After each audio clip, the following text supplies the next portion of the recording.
குடும்பத்துடைய சூழ்நிலையில கொண்டு வந்து ஊழியத்துல வச்சாரு.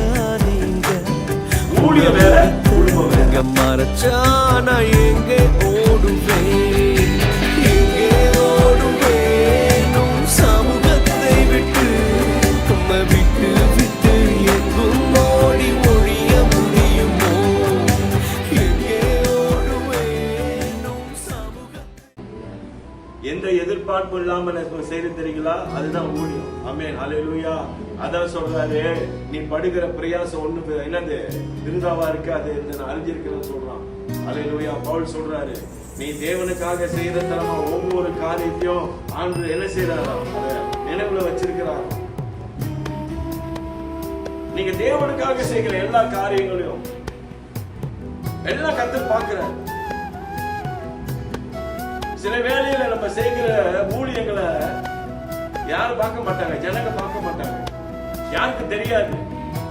ஆனா சில வேளை நம்ம நினைப்போம், என்னடா நம்ம இவ்வளவு செய்யறோமே, ஜனங்க கண்டுக்கவே மாட்டாங்களே. நான் தான் ஒவ்வொரு வாரமும் வந்து சேர்ச்சை சுத்தம் பண்ணிக்கிட்டு இருக்கிறேன், ஒவ்வொரு நாளும் நான் தான் சேர்ச்சை என்ன செஞ்சுட்டு இருக்கிறேன், நாக்காளி அடிக்கிட்டு இருக்கிறேன், வேற யாருமே செய்ய மாட்டாங்களே அப்படின்னு சொல்லி ஒருவேளை உங்க மனசுல இந்த மாதிரி எண்ணங்கள்லாம் இருக்கும். ஆனா வசனம் சொல்லி படுகிற பிரயாசம் ஒண்ணுமே விருதாவா இருக்க, நான் அதை அறிஞ்சிருக்கிறேன். அல்லேலூயா. ஒரு ஆமென் சொல்லுங்க. அப்புறம் சொல்றாரு, நீங்கள் உறுதிப்பட்டவர்களாயும், அப்புறம் என்ன சொல்றாரு, அசையாதவர்களாயும். நீ உறுதிப்பட்டவனியா, நீ உறுதியாரு, அசையாதவராரு. நீ செய்யற இந்த காரியத்துல நீ எப்பயுமே எப்படி உறுதியா நில்லு. நீ கொஞ்சம் கூட சோர்ந்து போகாதவன், நீ அசையாதவர்களாரு. அல்லேலூயா. ஏன்னா நீ எதெல்லாம் கர்த்தர் செய்ய பார்க்கிறாரு. அதான் சொல்றாரு, கர்த்தருடைய கிரியை எப்பொழுது நீ எப்படி இருக்கணுமா, பெருவர்களாய் நீங்க இருக்கணும். அவருடைய கிரிகைன்னு சொல்லுமா, அவருடைய செயல், அதுல நம்ம எப்பயுமே பெருமைக்குரியவர்களா இருக்கணும். ஆண்டு நம்முடைய கிரியை பார்க்கிறார். அல்லேலூயா. நீ செய்யற ஒவ்வொரு காரியம் தான் கிரியை. அல்லேலூயா. எந்த பிரதிபலனும் இல்லாம தேவனுக்காக நீங்க செய்யறீங்க தெரியுங்களா, அதுதான் கர்த்தர் பார்க்கிறார். அல்லேலூயா.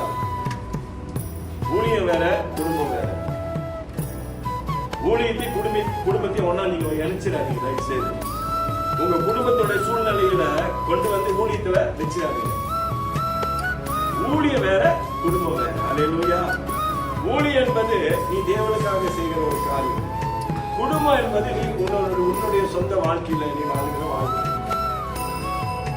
சில வேளையில நம்முடைய சூழ்நிலைகளை பார்த்து நம்ம ஊழியத்தை என்ன செய்வோம், அப்படிதான் நம்ம எப்படி நம்ம குடும்பத்தை பார்க்கணும் அப்படிதான் நம்ம ஊழியத்தை பார்ப்போம்.